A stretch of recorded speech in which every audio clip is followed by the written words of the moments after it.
My children are 17 and 14 respectively, and I'm hoping the fact that they're teenagers is the reason for their incredibly shitty behavior. My husband, before he met me, had a wife and a newborn baby that passed away in Canada due to hazardous road conditions that resulted in a 4-car smash-up. No one was at fault, it was a horrific disaster. And my husband was devastated as a result and fell into alcoholism to cope.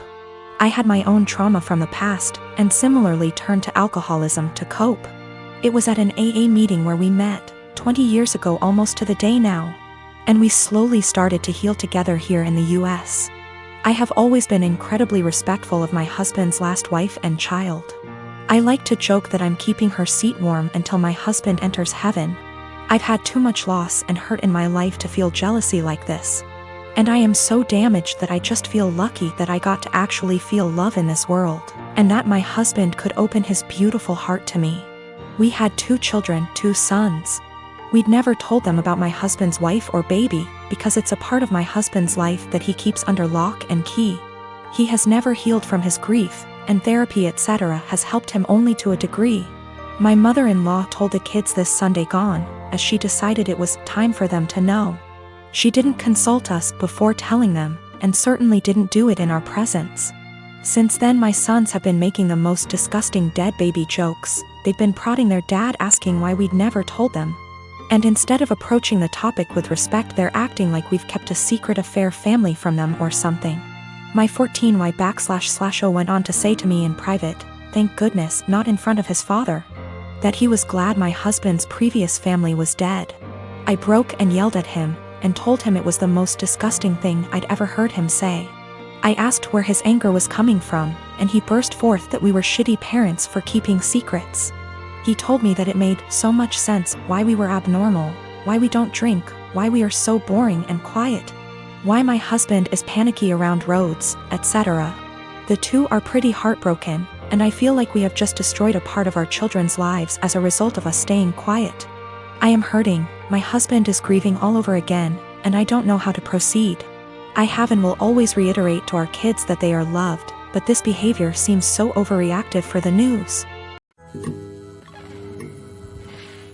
In January of 2019, my husband was diagnosed with a brain tumor. It was in a completely inoperable part of the brain, and was told me had 6 months to live. He stuck it out and died in October, 3 months longer than he was expected to. He was always positive, and decided a few weeks after his diagnosis that he would write letters for our daughters for significant events in their lives. My husband was my soulmate, and the past few months have been difficult knowing I've lost him. We have 2 daughters, Mia who is 21 and Imogen, Imi, who is 19. All 3 of us have become a lot closer since their dad's death, and we've all really struggled. My husband and I were together since we were children. Got married when we were 18 and we were approaching our 20th wedding anniversary when he passed. In February of this year, Mia got married to a boy she's been with for about 6 years. I absolutely love her husband and he's been incredibly supportive during all of our grief.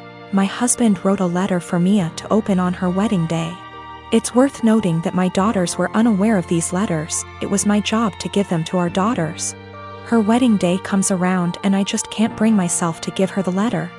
I read it and just wanted to keep it to myself. I had his handwriting and his words and it felt like he was there, and I couldn't bear the thought of giving that up yet. I was fully intending on giving her all the other letters as the events happened. Last week Mia and her husband bought their first home together.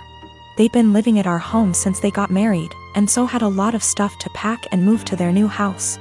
Mia asked me where her important documents were, passport, birth certificate etc. So I told her they were in my top drawer of my dresser in my bedroom. The only letter that was in there was the one I was meant to give her on her wedding day, the rest were hidden away. She immediately recognized his handwriting and of course it was addressed to her, so she read it and broke down. She came and found me and started screaming at me asking how I could be so selfish. I didn't really know what to say apart from the fact that I wanted to keep it and she could take a picture of it. Both my daughters called me an asshole and are convinced I'm keeping them from a load of their dad's stuff. My 7-year-old daughter's doing virtual school in our living room recently. I heard her teacher address a girl named Kelly a few times. which stuck out to me because my daughter's class is only about 15 kids and I know them all by this point in the year. A couple times more and I realized she was calling my daughter Kelly.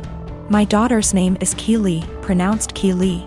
So after school was over I asked her if that had been happening all year in this teacher's class and she said it had and it really annoyed her. I asked her why she hadn't corrected the teacher if it annoyed her so much and she said she had repeatedly at the beginning of the year, but the teacher kept calling her Kelly, so eventually she gave up on reminding her.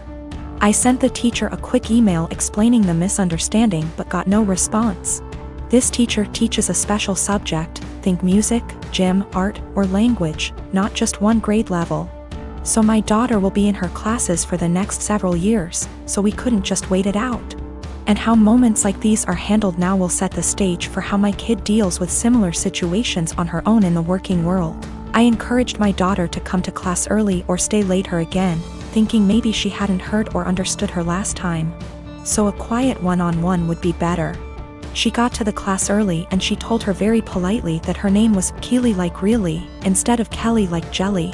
And that people often get it confused, so she just wanted to clarify. So class starts and sure enough she gets called Kelly again almost immediately. So there's only so much self-advocation a 7-year-old can be expected to do. I just walked over and said, "Hi, this is Keely's dad. Her's name not Kelly. It's Keely." A few hours later I had an email in my inbox inviting my wife and I to a parent-teacher conference with the vice principal. The long and short of the meeting ended up being the school feels that while the teacher probably should have learned her name, that the real problem is she feels I challenged her authority by correcting her in class and that the names were similar enough for it to not have warranted such drastic action. That surprised me. I couldn't believe a meeting was necessary, let alone that it cast blame on us.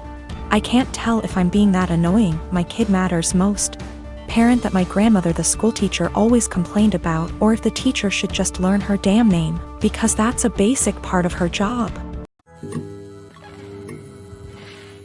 I'm a professional ballet dancer for a living, but I also do some modeling in my spare time. Last weekend, I was doing a latex shoot. Before anybody says anything, it wasn't anything fetish-wise. It was just a shoot that called for wearing more uncommon types of fabrics. My outfit was a black full-body catsuit, so think of a skin-tight garment that covers from neck to toe, including gloves. If you've ever put on a wetsuit, then you can probably imagine how much of a pain it is. It's a pretty in-depth process that involves lots of baby powder, a lot of sweat, and some less than ladylike stances. Dressing usually takes anywhere from 20 to 25 minutes start to finish. I always dread it, but can't argue with the results. Anyway, my boyfriend was in my dressing room as I was getting changed.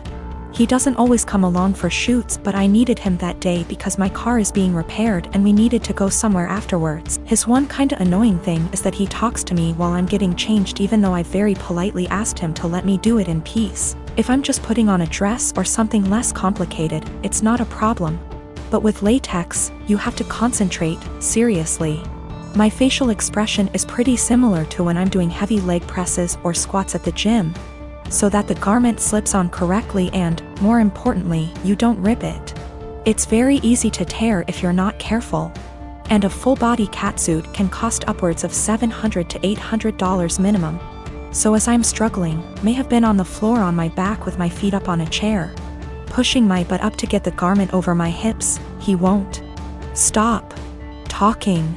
"Come on, girl, you got this. Do you want help? I don't think you put on enough baby powder. Babe, you got this, get that big ass in there." And I politely asked him several times to just let me concentrate. He responds by saying, "Relax, I'm just trying to help," before patting me on the butt. I'd had enough.